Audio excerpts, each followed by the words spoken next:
anak-anak sekalian, bagaimana kabarnya semuanya? Alhamdulillah, siswa-siswi SMA Islamic Center telah melalui 1 tahun pelajaran dan sekarang kalian semua sudah naik ke kelas jenjang kelas berikutnya, yaitu kelas 11 ya.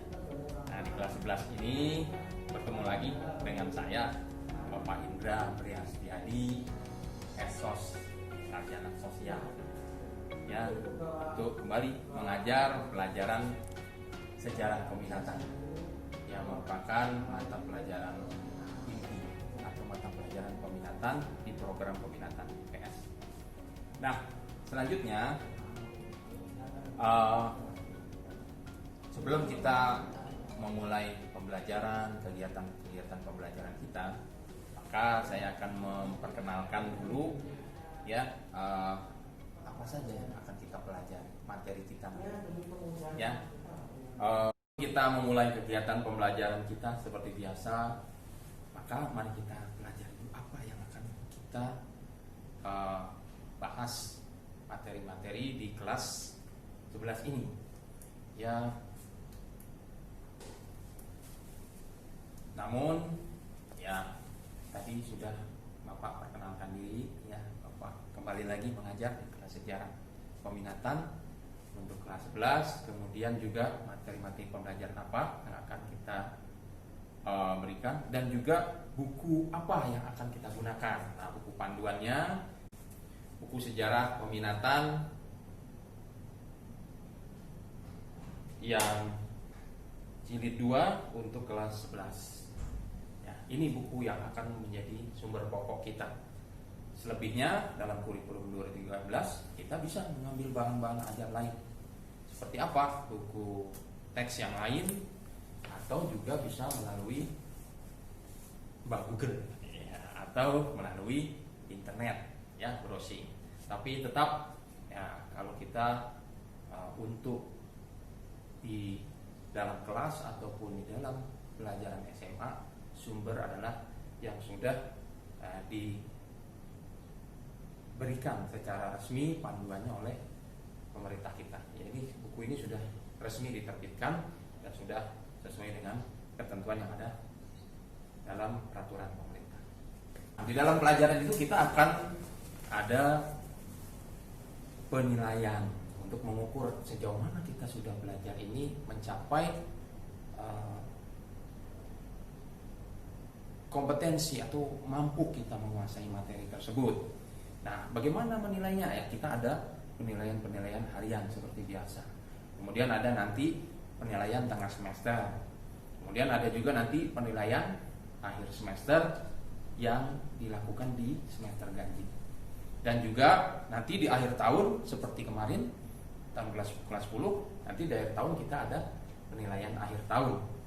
Dan kemudian di samping penilaian harian oleh guru berupa tes tertulis, ada juga penilaian yang dilakukan oleh guru biasanya untuk mengukur keterampilan kita, maka ada tugas-tugas.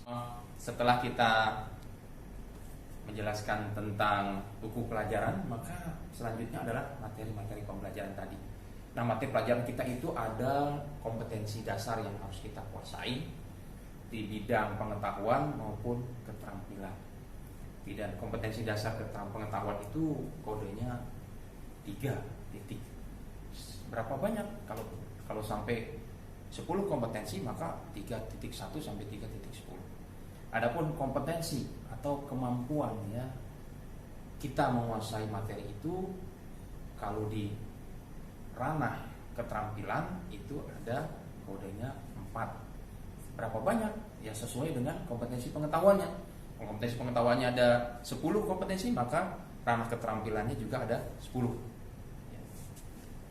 Nah, kita mulai dengan kompetensi yang pertama, yaitu bagaimana kita ya menganalisis kerajaan-kerajaan maritim Indonesia pada masa Hindu dan Buddha dalam berbagai aspeknya yang akan kita pelajari nanti.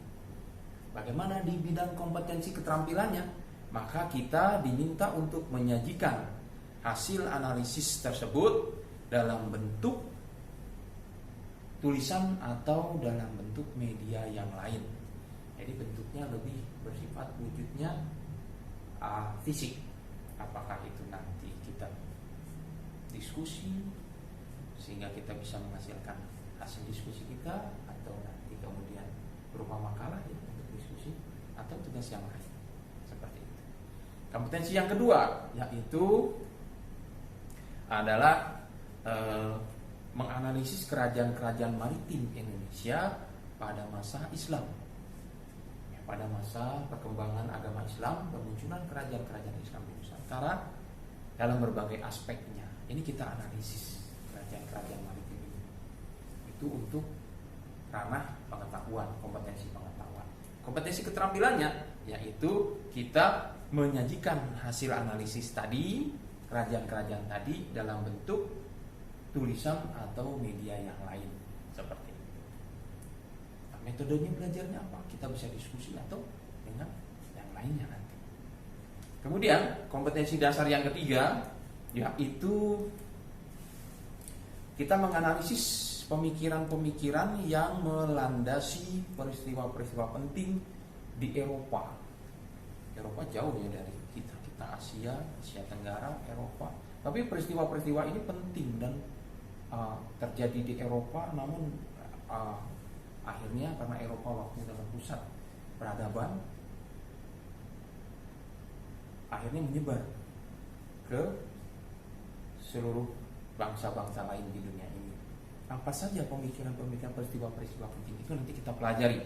Antara lain ada Renaissance, merkantilisme, reformasi, dalam hal ini reformasi gereja yang kita bahas, dan kemudian Aufklärung. Ya, apa itu Aufklärung? Bahasa Jerman, yang artinya pencerahan juga intinya. Dan kemudian ada nanti suatu peristiwa penting yang disebut dengan revolusi industri, di mana produksi yang semula selama ini pada masa itu, maksud saya, banyak dilakukan oleh manusia dengan menggunakan tenaga hewan, kemudian ada tenaga kerja manusia, manufaktur, kemudian berubah menjadi dengan menggunakan tenaga mesin. Dan yang terutama penting, kita masih ingat penemuan mesin uap oleh James Watt. Nanti kita pelajari. Dan bagaimana kompetensi keterampilannya kita? Ya, kita membuat suatu karya tulis tentang peristiwa pemikiran-pemikiran itu, ya, yang dihasilkan dari peristiwa-peristiwa penting itu dan dampaknya bagi bangsa-bangsa di seluruh dunia. Selanjutnya, kompetensi dasar yang berikutnya adalah menganalisis pemikiran-pemikiran yang melandasi revolusi-revolusi besar dunia. Di dunia ini pernah terjadi revolusi. Apa itu revolusi? Revolusi juga ada di dalam pelajaran yang lain, seperti pelajaran geografi. Tapi dalam pelajaran sejarah, revolusi adalah suatu proses perubahan sosial, politik yang berdampak juga ke aspek lain, ekonomi, budaya, ya, yang berlangsung secara cepat. Dan biasanya dalam revolusi itu, sekalipun tidak mesti, tapi biasanya itu terjadi suatu kekerasan biasanya, karena adanya konflik antara kelompok-kelompok yang ingin terjadinya perubahan dan kelompok-kelompok yang tidak ingin terjadinya perubahan atau ingin mempertahankan keadaan yang ada. Nah, kita lanjutkan lagi bagaimana revolusi-revolusi itu terjadi dan dampaknya terhadap bangsa kita. Nah, selanjutnya untuk kompetensi keterampilannya, dari kompetensi pengetahuan itu kita diminta untuk menyajikan hasil analisis tentang pemikiran-pemikiran tadi, tentang revolusi-revolusi besar dunia, ya, dan pengaruhnya bagi umat manusia dalam bentuk tulisan atau dalam bentuk media yang lainnya. Kemudian materi pelajaran berikutnya adalah kompetensi dasar pengetahuan yang kelima, yaitu kita analisis hubungan perkembangan paham-paham besar yang muncul Apa itu paham? Paham ya suatu sistem ide, ya, sistem gagasan, ya, dengan suatu penekanan pada gagasan pokok seperti demokrasi, liberalisme, kebebasan, sosialisme, kebersamaan kolektif, ya, nasionalisme, paham kebangsaan, pan-islamisme, dan gerakan-gerakan nasionalis di Asia Afrika. Nah, biasanya kata isme itu berarti paham. Jadi nasionalisme adalah, contohnya nasionalisme adalah paham kebangsaan. Bagaimana dengan kompetensi keterampilannya? Nah, kompetensi keterampilannya kita menyajikan hasil analisis tentang hubungan perkembangan paham-paham besar tadi dan pengaruhnya kepada gerakan-gerakan nasionalisme di Asia Afrika dalam bentuk apa? Dalam bentuk tulisan atau dalam bentuk media yang lain. Kita bisa clipping atau kita bisa buat makalah yang disertai dengan gambar-gambar. Selanjutnya materi pembelajaran yang ke-6 itu mengenai pengaruh dari Perang Dunia ke-1 dan Perang Dunia ke-2 terhadap kehidupan dunia secara global dan lahirnya lembaga-lembaga sebagai respon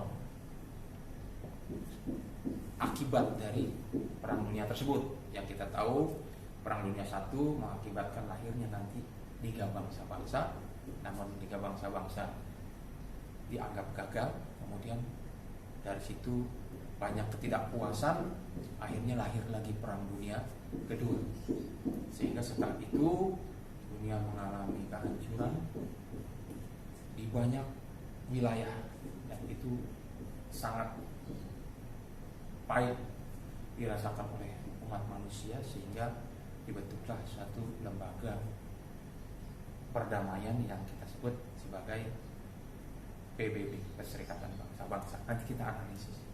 Kemudian bagaimana kompetensi keterampilannya? Maka hasil analisis tentang pengaruh Perang Dunia I dan Perang Dunia kedua terhadap kehidupan politik global dan juga lahirnya lembaga-lembaga perdamaian, kita akan wujudkan dalam bentuk ya tulisan. Jadi kita sajikan dalam bentuk tulisan atau dalam bentuk media yang lainnya. Kemudian media kompetensi dasar yang berikutnya yang ke-7, kita analisis respon bangsa Indonesia terhadap nasionalisme dan imperialisme dan kolonialisme dalam berbagai aspek kehidupan, terutama ini kolonialisme oleh bangsa-bangsa Barat. Ya. Nanti selanjutnya kita akan sajikan hasil analisa tersebut dalam bentuk tulisan dan atau media lain. Kita bisa berdiskusi nanti untuk kajian kompetensi dasar yang ini. Kemudian kompetensi dasar yang ke-8 yaitu kita analisis akar-akar nasionalisme Indonesia dan pengaruhnya pada masa ini. Apa yang menjadi akar kebangsaan, paham kebangsaan kita? Apa akarnya? Nah, itu kita akan pelajari. Sesuatu biasanya kalau ada akarnya itu relatif kuat. Gitu ya. Makanya kenapa nasionalisme kita, terutama pada masa pergerakan nasional sampai masa awal kemerdekaan dan pada masa nanti perang kemerdekaan melawan Belanda yang ingin menjajah kita, itu kita punya kekuatan yang besar karena akarnya kuat. Apa saja akarnya nanti kita pelajari.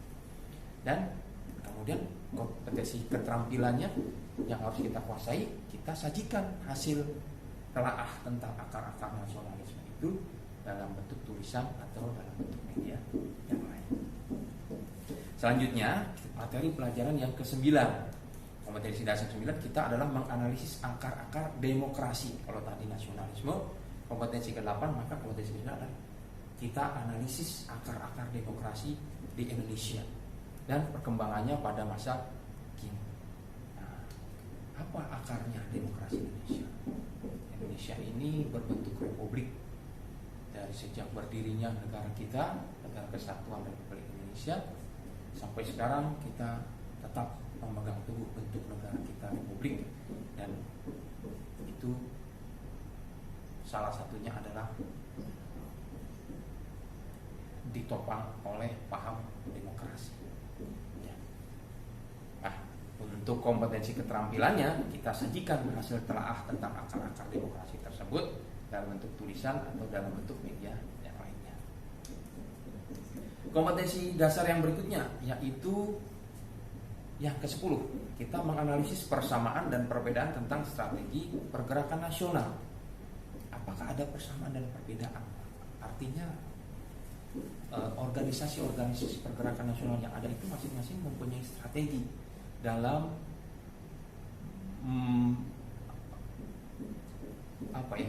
menanggapi, merespon tekanan penjajah, tekanan kolonial terhadap bangsa kita. Ada yang dalam batas tertentu mereka mau bekerja sama karena dianggap program-program pemerintah kolonial sangat membantu masyarakat secara luas, terutama masyarakat Indonesia yang masih butuh akan kesehatan, ya, maksudnya pengobatan, atau masih butuh pangan. Pemerintah kolonial punya program. Nah, biasanya beberapa organisasi pergerakan bisa menerima program, tapi ada juga organisasi pergerakan yang sama sekali tidak mau bekerja sama dengan pemerintah kolonial. Nah, itu perbedaannya. Dan bagaimana kompetensi keterampilannya? Maka kita olah informasi tentang persamaan dan perbedaan tersebut dan kita sajikan dalam bentuk cerita. Nah, ini agak berbeda. Nah, kita akan coba nanti ubah dalam bentuk narasi. Nah, apakah ini nanti tugas individu atau tugas kelompok? Nah, nanti kita belajar. Kemudian kompetensi dasar yang ke-10 yaitu yang ke-11, maaf. Kita analisis kehidupan bangsa kita di bidang sosial, ekonomi, budaya, militer di dalam berbagai aspek pada zaman pendudukan Jepang.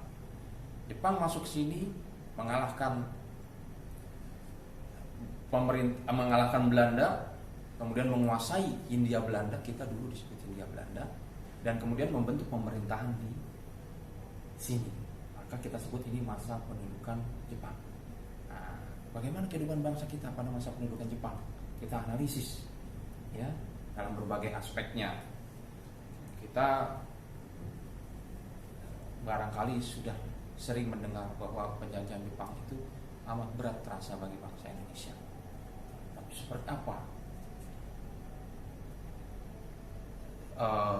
Secara lebih rincinya di dalam berbagai aspek kehidupan, tekanan atau penderitaan bangsa kita pada masa pendudukan Jepang, nanti kita akan pelajari bersama.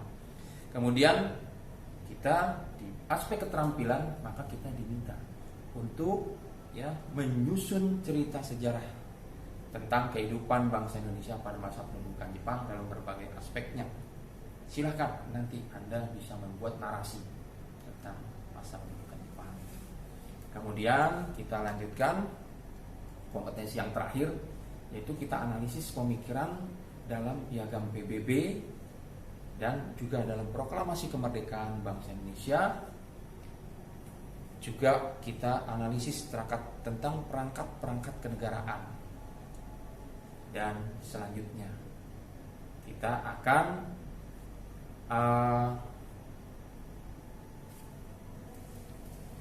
pelajari maknanya bagi kehidupan bangsa kita pada masa kini.